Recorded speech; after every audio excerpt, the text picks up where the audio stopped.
Hi everyone, welcome to another video at Lifeasamedstudent. My name's Nabeel and I'm a final year medical student studying in Liverpool in the UK. So the best piece of advice that I got when applying to medicine must have been coming on 6 years ago now. In the first year of college, back when, so in the UK this is when A-levels were made up of exams that you'd sit both at the end of the first year of college and at the second year as well. AS and A2 exams. So the college had invited some former students who are currently studying medicine to give a talk to people who are thinking of applying to med school, which was actually really cool of the college to arrange. And this was at the time when I was in the middle of thinking about all of the things that would be making up my medical school application. Things like the personal statement, work experience, and admissions tests. You know, when you ask the question, what makes a successful medical school applicant, there is a lot of things to consider. One of the students said something, and their advice was something that I really needed to hear at the time because it refocused my mind onto the thing that was always going to be the most important thing, which was to prioritise your exam grades above everything else that makes up the application. And I know it sounds really obvious, but when you apply to med school, when you apply for a place at medical school, you're going to be in direct competition with about up to 10, maybe more, other people who are applying for that same space. And the filtering system that you're subjected to it's ruthless. The main filter is your exam scores, your GCSE and A-level exam results. These are the things that will determine whether or not you've got a good shot at applying, whether or not you'll be called to interview, or if you'll meet the terms of any offers that come your way. So if you are set on applying to medical school, you really don't want to restrict your options in terms of where you can apply to. Certain medical schools may ask for more A's and A stars and may ask for them in specific subjects as well. And if you've not already got those grades to hand, you're pretty much eliminating a choice from one of the places you can apply to. Now, I was not at all thinking about this the year before when I was doing my GCSEs, but I can't tell you how much peace of mind I ended up taking into college with me because I'd actually ended up with a set of GCSE grades, which meant that nothing was out of the question. When I entered into college and had made the mind up to, submit a medicine application, I didn't have any doubt in the back of my mind that, maybe my GCSE results might mean that I'm in a bit of a shaky position as to whether I'd be successful or not. So being reminded about the importance of your grades and the peace of mind that comes with knowing you have the right grades meant that I immediately turned my focus into how I could go about making sure that at the end of the first year of college, my AS levels would read straight A's and I could keep all my options open. Now, I'm not saying that the work experience, personal statement, interviews, admissions tests aren't important, particularly the admissions tests because they are very important.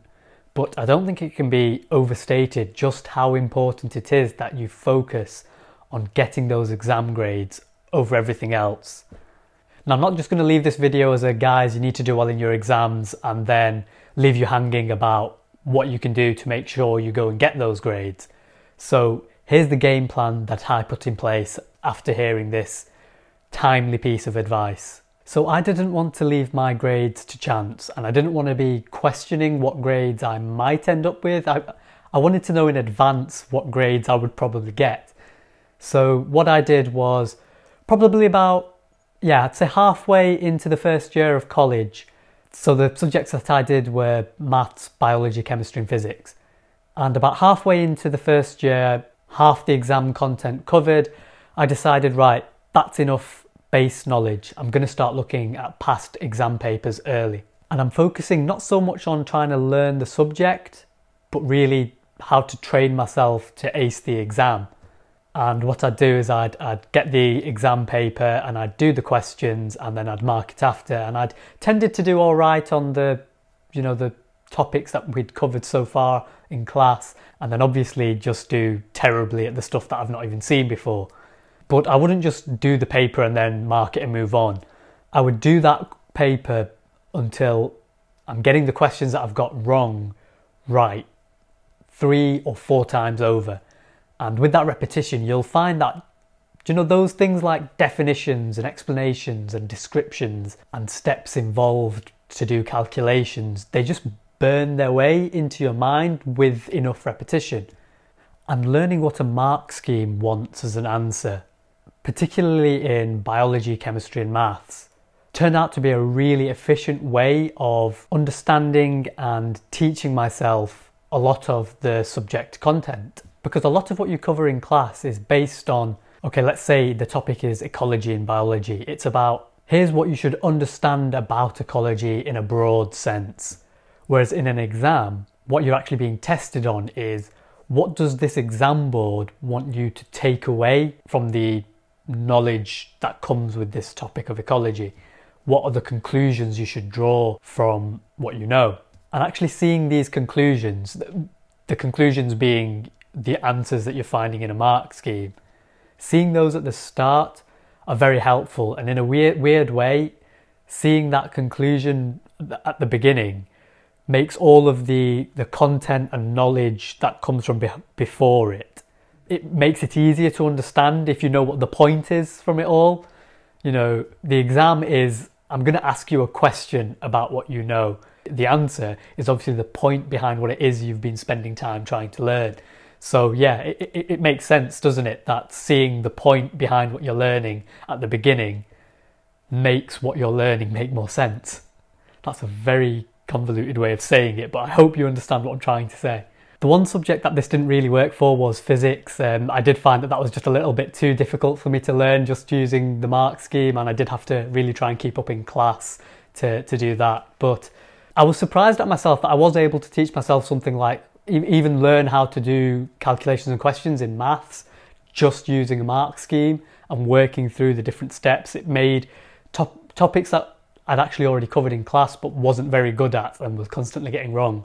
When I went back over them using just a mark scheme, I was very quickly able to improve and actually, yes, understand how to work things out better. But even with, so I know I struggled with trying to do the same thing with physics.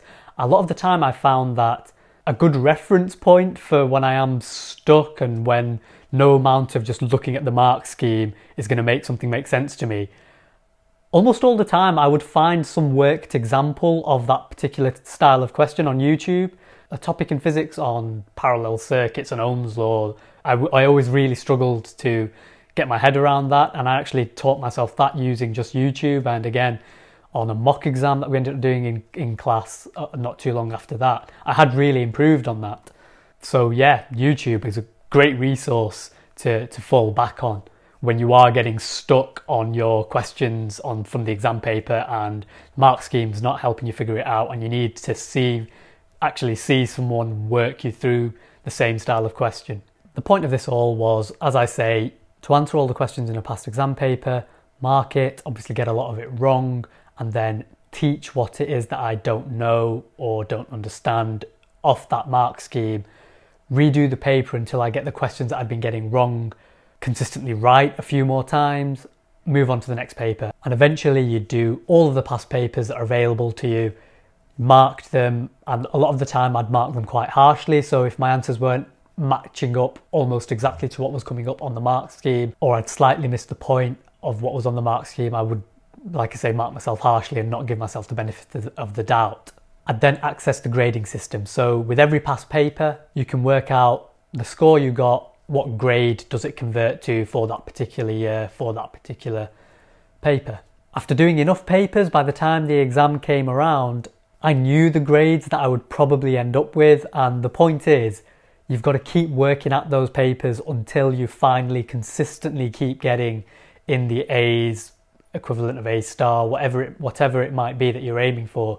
You've got to keep working at it until you're there in advance of the exam. It did mean that, you know, I knew that the grades that I'd be getting would be in the A's because I was getting those in the past papers. Now that doesn't mean to go to say that I wasn't still ridiculously nervous and fretting after I'd sat the exam paper and was waiting for my actual official grades to come out, because I think we all go through that feeling of the actual exam we end up sitting, we feel like we've had a nightmare and it was harder than all the past papers. That always happens. But look, by doing this preparation, I did get the grades that I was expecting. So to summarise, getting into med school, applying to med school is tough. If you want the best chance of of being successful, focus on your exam grades first. Next, make sure you're consistently getting A's on the past papers, and if you're getting stuck figuring it all out just by staring at a mark scheme, turn to YouTube or a textbook if you've got a pretty concise revision guide, which I did not. All I just had this giant textbook that was designed to give me backache on book returning day. But yeah, that's pretty much it for this video. Hope you found it helpful. If you did, drop a thumbs up, and if you want to see more content like this, please do subscribe to the channel. As always, thanks for watching, and I'll see you next time.